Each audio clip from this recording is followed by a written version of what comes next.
everyone, and welcome to Warp News Showdown, where the facts are made up and the rules don't matter. I am your host, Seth the Mad Dok, and I am back again this week, this time with a UK invasion. For folks that aren't familiar with the show, I, being the ultimate judge of the community, have gone around and got some very important questions for our UK-based panelists this week, and we will be asking them those questions, and then, based on their responses, I, again, as the most important person in this community, will be judging the accuracy and the correctness of their answers. So let's head on over to our guests and introduce them. Welcome to the show, everyone. Over here to, well, that's my left. Everything's backwards for me on the camera, by the way. We have Aidens of StatCheck, also of Team Scotland, also currently wearing a Team US jersey. Yeah, I really thought I would get in the vibe of the show and just wear something really stupid. Perfect. Yeah, all right. Above me, we have David Gaylord of 40K Fireside and a recent Imperial Guard lecturer that I got to watch this morning. My cat thoroughly enjoyed. My cat thoroughly enjoyed your presentation. And then over here, folks might recognize Aiden from the Disgustingly Resilient podcast or frequent commenter in the Wargames live chat. So he was there last week. There was actually multiple accounts. How did you guys do that?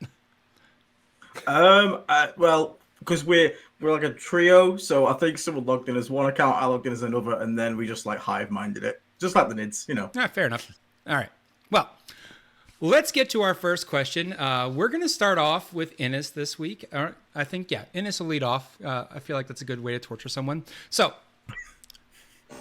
many of our 40K personalities in our communities are beginning to get a little older in their life. They're reaching the point in their lives where they're starting to settle down, getting into some stable relationships. So with the old guard of 40K players kind of moving on to stable, healthy relationships, who is the most eligible bachelor in 40K? Jesus fucking Christ. That is such a good question.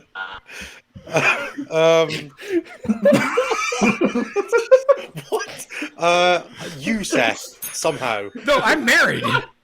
That doesn't change my opinion. I would still go there. Oh, fuck. David? Oh, Jesus Christ. Oh, man, this is so hard. Oh, man, this I don't know who's No, I don't even know. We don't have, we're not a very deep wellspring in the water. Whoever Pumbaa's misses, the one that she left. Yeah.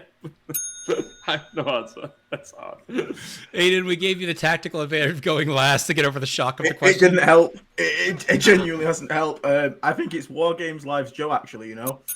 Yeah. There we go. Joe is the most eligible bachelor in 40K. The easy answer. All right.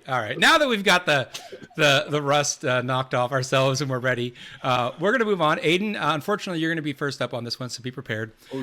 Innovation is always coming out of the European meta and inevitably poorly copied by U.S. players. Why is the UK meta always 6 months in advance, and how can we as U.S. players close that gap? So I think we're always in advance. It's just because of delivery time for models to get to the US, probably. But if you actually want to actually get better, you should probably watch all the UK content and ignore the US content. So the people on the stream right now, this is US content. Not this specific one. Okay. Maybe not Innes. That's Scottish. I'm fairly certain that's part of the UK. You should absolutely do what I do, which is just go onto BCP and look at every event in Australia and copy that faster than the Americans do. I am so good at it. I've made a career off of it. Eric Latheris, Alex Engelsos, best players in the world. We in the UK are just 6 months behind them. They're a full year and a sun cycle ahead of the UK, of the USA. All right. So then we just got to go down to Australia. David? Well, Australia. UK has that direct pipeline to Josh Roberts, you see, so that's how we know what's good coming up. But no, I think the real difference maker is if you look at the top teams in each region, i.e. Ignite and Art of War, that's the trickle-down economics of Warhammer meta that really obviously shows where it's coming from. Do you think Ignite has much of an advantage that they don't do like streams every week with their tier ratings and this, that, and the other? They keep their info a little secretive. All right. Each of you are kind of known for having some success with some maybe consider them lower tier armies, often inspiring players to try these factions, frequently with far less success. In one specific instance, actually, Innis, one of my teammates took your GSC list to an 8-man team event just a few weeks ago, and across 5 games managed to only bring in 31 points. We're going to start with David. How do you feel about these results and giving players false hope? Oh geez, man. I think false hope's always a good thing, but you really gotta go through your weights and actually learn how to fucking play rather than just copying something. All right, Aiden, false hope. Just get good. That's all I got for you. Just get good. That's all I can take. All right. Innis, this is a slam dunk for you, man. Obviously, the most important thing is to watch Wargames live and catch the people playing the video, playing the list on stream, get the content, inject it straight into your eyeballs. You'll learn how to play it, no false confidence. I've scored more VP than that in a turn, by the way. 31? It was diff. Was it was diff. 31? Was it 31 VP or 31 points? For the 31 team? diff. 31 diff. Oh, 31 diff. Yeah. I was really waiting for one of you to plug a coaching service. That was like I set up the slam dunk. No, there's time for that later. All right. Let's see. I think it's Innis's turn to start. Challengers Cup, a 64 8-man team event, is the second such event run by Kier Kalazati, which chat was very upset with how I pronounced his name yesterday. I am close personal friends with Kicker. I know how to pronounce his name. I swear. With it being kind of the same dates as the LGT, this has kind of put Zach and Kicker into a battle of wills to see who will attract the top talent in the world to their events. If Zach and Kicker were to have an MMA match to determine who were able to attract the top talent, who would win and why? Zach is bald. I know bald men are terrifying. Kicker looks like he's eating too much cereal. I don't think Kicker's got this one on him. Really sorry, Kicker. Fair. I think I don't know Zach well, but I think Zach's also got him in stature. I think maybe Zach is secretly like a psychopath, so I think Zach would win. And Kicker is way too nice. That guy is always helpful. So sorry, Kicker. Aiden, I'm gonna counterpoint this. Kicker's one got kick in his name, and I saw Zach's knife skills during setting up for their, I think it was Coventry. And he managed to slice his hand open while he was doing it. I had to go to the hospital during setup. My money's not on him. I'm not going to lie. Bit clumsy. Yeah, fair enough. All right. Let's see. I believe it's now going to be David's turn. So, Prepainted Terrain has really become increasingly more popular in the community. So much so that GW is now including Prepainted Terrain in their new Kill Team Starter set, which name is escaping me. If I was good at this job, I would actually know what the name of that set is. If you are working for like one of the independent companies like Weyland-Yutani that makes this kind of terrain, what is your next brilliant idea to revolutionize the terrain industry? Oh, man.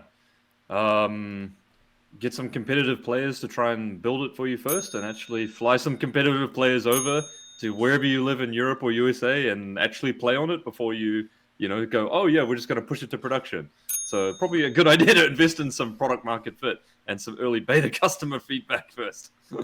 Fair enough. Aiden? As a Death Guard player, I think what they need to do is have less terrain, just make the footprints a lot smaller, longer firing lanes, just really help me out as much as you can with that one. Death Guard aren't even that long ranged, are they? No, I'm being ironic. Oh, okay. Fuck, I know. Absolute coward answers from everybody here. What I'm saying is, we've got that big 9x9 footprint on WC terrain piece, 40k player pinups right on the side. Get them up there. Pro players, that's what we're looking for. Oh, I love it. Are these tasteful pinups? That's what David's market research should really be going into. Not like we've confirmed that this is what should be happening now. It's just the manner in which. Man, we are just flying through these questions, but I got a good one for you. I believe it's Aiden's turn to lead off. So, David and Innis have just returned triumphant from Pyro Cup, with David only giving up 7 differential points with the newly balanced Imperial Guard Aquilans in his list. How many boxes of Aquilans do you think GW will need to sell before they decide to have some real balance during the game? I mean, when does the cash register stop going ding?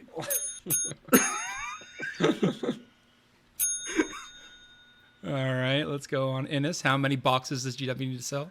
90 points, 90 million units, right? That's the only way that we could have it. Yeah, and the way they're actually doing it, every box they sell over 90 million, they'll increase their points by 1. So you got to go out and buy your Aqualons now, so we can get them up to 110 points. Does that even stop them at 110 points?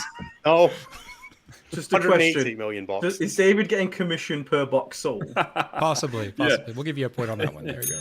And use code David Gala at your checkout when you buy them. That's my affiliate link. That's my answer. Just use David's affiliate link when you buy all the Aqualons. Got it. All right. Well, we've been burning through the questions. This is our last one, so take your times with this one, guys. The UK and the US both share a common language, but are often divided in many forms of pronunciation, as I've learned in my career. Which 40K term do you think is the most egregious mispronunciation by US gamers?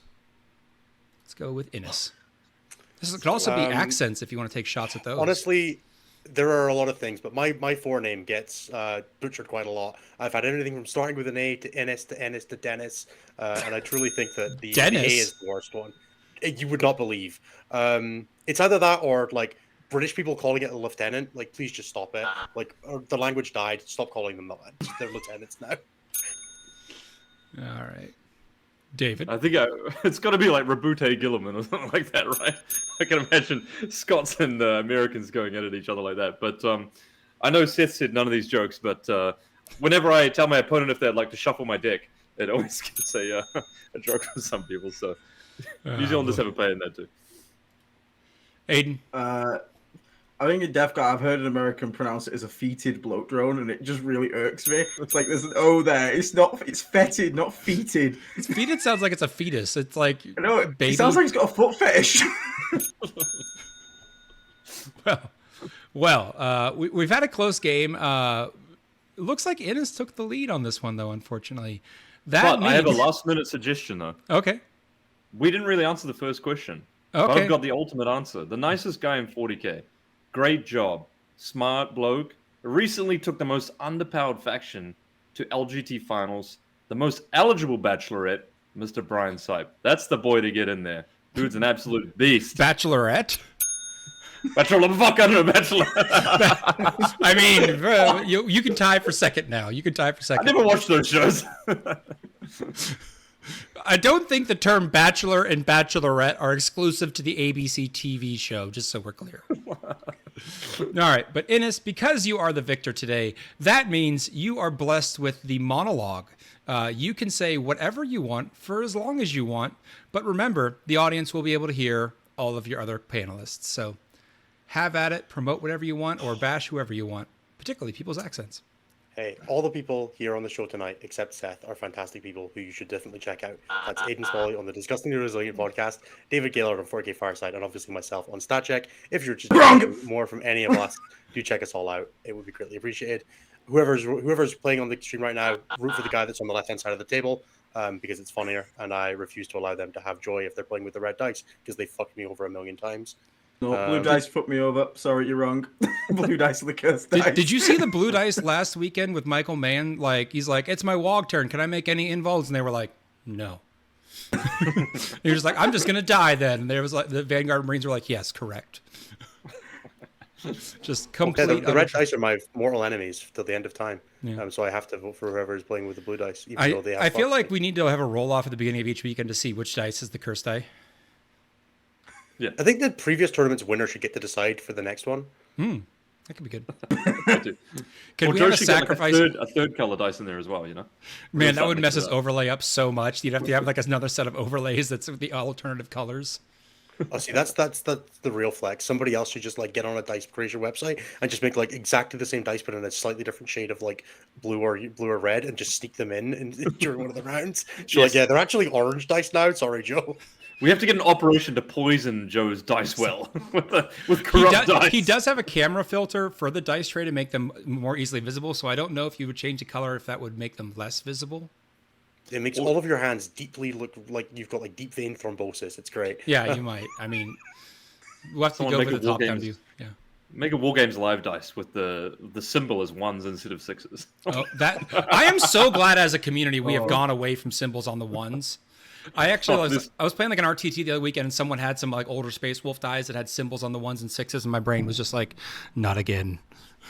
What's the worst dice you guys have ever played against in a tournament? Because for me, it's the Iron Hands dice from 8th edition, where it's individual cogs. So there's like 1 cog, 2 cogs, but they're just like all different sizes and interlaced. So you can't tell the difference between like a 2, 3, 4, or 5 just at all. But somebody was just like unironically using them at an event, and we all basically had like a stroke looking at them. I played against at Piracub actually. I played against the orange, grey, and black dice. I think that are from Games Workshop. I don't know what they're from, but I couldn't read a single bloody thing on them. But the real answer is Nassim's dice that he used to have that were cream and gold, but they were absolutely tiny. Both the colors looked the exact same, and he'd spend the whole time with a fucking, like microscope trying to see what he rolled. Maybe that's why Nas can't paint. He ruined his eyes staring at those dice for so long. Yeah, he's like, whatever. Just... Tiny green ones. Aiden, you got some bad dice? Squig this. Have you ever played? Yes, the squid dice. It's so bad. It's like teeth, but eyes as well. It's like the best part is because of that rubber texture, the paint rubs off over time, so then you can't see the teeth. They're great design. I keep those in my bag in case I'm ever playing orcs and I have an opponent that's just really pissing me off, and be like, "These are official GW dice. I'm going to use these now." All right. Well, we'll bet sure if I don't get going soon. So. Okay. Well. Thank you, everyone, for joining us. I really appreciate everyone coming on and joining the show, having a lot of fun. It was a little hard to get the UK guys, so managed to get them going this week. Folks at home, if you have any suggestions for the show or you want to leave a question for next week's guests, head on over to the Wargames Live Discord and hop on down into the Warp News Showdown channel and leave your questions there. And if I like them, I might steal those to make my questions from next week and be my own original ideas. So until next time, this is Seth the Mad Dok saying have a good one and take it easy.